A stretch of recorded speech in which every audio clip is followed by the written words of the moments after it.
Bonjour, pour ceux qui ne me connaissent pas, je m'appelle Colette. Je suis créatrice de la pâte de chat, la box naturelle et du salon Félinac. Donc ça fait bientôt 5 ans que je travaille dans le domaine animalier, dans le bien-être animal. À la base, rien à voir, hein, je suis chef de projet web. Petit rappel, j'ai participé au concours des femmes du Digital West en octobre 2018 pour présenter le projet de la box naturelle, donc une box avec des produits sains pour chiens, chats et nouveaux animaux de compagnie, avec pour but de sensibiliser le grand public aux produits sains.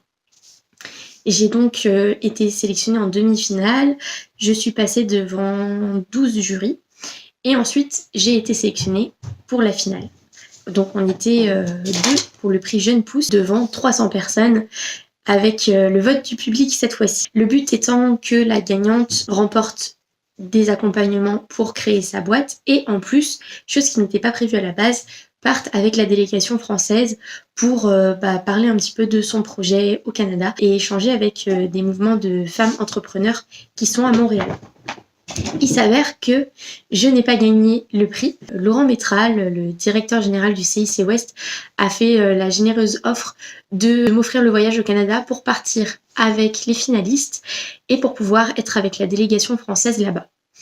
Donc, on est aujourd'hui à moins d'une semaine du départ, l'heure où je tourne cette vidéo, alors peut-être que vous la verrez plus tard. Le but étant que je tourne ce voyage dans le sens où on va parler bien-être animal, mais sur un autre continent.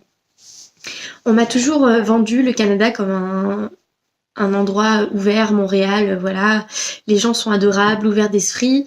On m'a toujours dit que les animaux étaient placés en priorité dans les familles, que voilà, c'est un membre à part entière, qu'on en prend beaucoup soin. Et il s'avère que j'étais vraiment partie dans cette optique-là. Et je suis rentrée dans des groupes Facebook de personnes françaises vivant à Montréal et je leur ai dit, bah écoutez, si vous connaissez du monde à me présenter là-bas, ce serait cool qu'on échange nos contacts. Et là, surprise, tout le monde m'a dit non mais c'est une idée reçue, le bien-être animal à Montréal, ça se passe pas du tout comme ça. Là-bas, les chiens n'étaient pas forcément sortis parce que pas trop acceptés dans les lieux, qu'il y avait beaucoup de personnes qui avaient des tapis exprès pour que les chiens fassent leurs besoins parce qu'ils n'avaient pas le temps de les sortir au vu des horaires de travail, que voilà, les parcs n'étaient pas accessibles, enfin plein de trucs comme ça. Et donc je me suis dit mais en fait le bien-être animal à Montréal c'est un mythe ou une réalité parce qu'il y a vraiment une dissonance entre ce qu'on nous dit et ce que les gens qui vivent là-bas vont nous dire aussi. Donc d'où le thème de ce voyage, de cette vidéo. Pour vous faire une idée, je vous propose de me suivre dans différentes rencontres.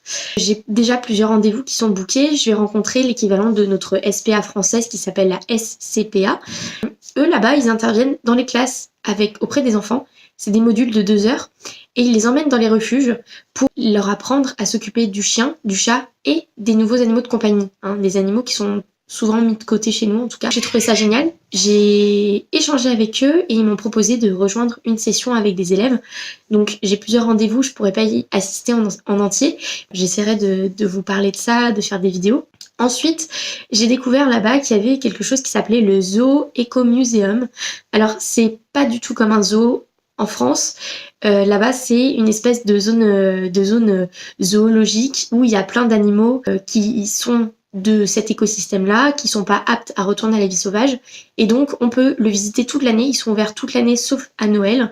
Voilà, on peut observer les animaux dans leur milieu naturel tout au long des saisons. Il y a plein d'animations. Ils font plein de choses pour préserver les espèces. Enfin, très sympa. Alors je les ai contactés, j'ai pas eu de retour, mais en tout cas c'est sûr je vais y aller parce que j'ai vraiment très envie de voir ces animaux qu'on verra jamais en France dans leur environnement naturel.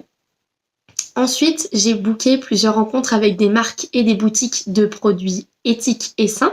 Donc des produits qu'on connaît pas du tout, des produits qui sont faits au Canada ou à Montréal. J'attends confirmation de certaines marques, donc je peux pas vous en dire plus, mais si ça se fait, ça pourrait être sympa. Je compte faire des interviews vidéo du coup. Et pareil, il y a un hôtel pour chiens avec plein d'activités où on peut déposer son chien à la journée ou à la semaine. Je les ai contactés, j'ai pas encore eu de retour, mais si ça se fait, je vous ferai pareil des photos et des vidéos. Voilà. En tout cas, vous pourrez également suivre les aventures de la délégation française, les événements qu'on fera à côté dans une partie vlog que je vais créer à part. Et il y aura vraiment des vidéos thématiques bien-être animal et découverte animale, plus les vlogs événements pro, soirées pro que j'aimerais vous faire découvrir et puis un petit peu la visite de Montréal en suivant des parcours un peu plus précis. Voilà, j'espère que vous me suivrez dans cette aventure et j'espère que vous serez contents et que ça vous apprendra en tout cas des choses.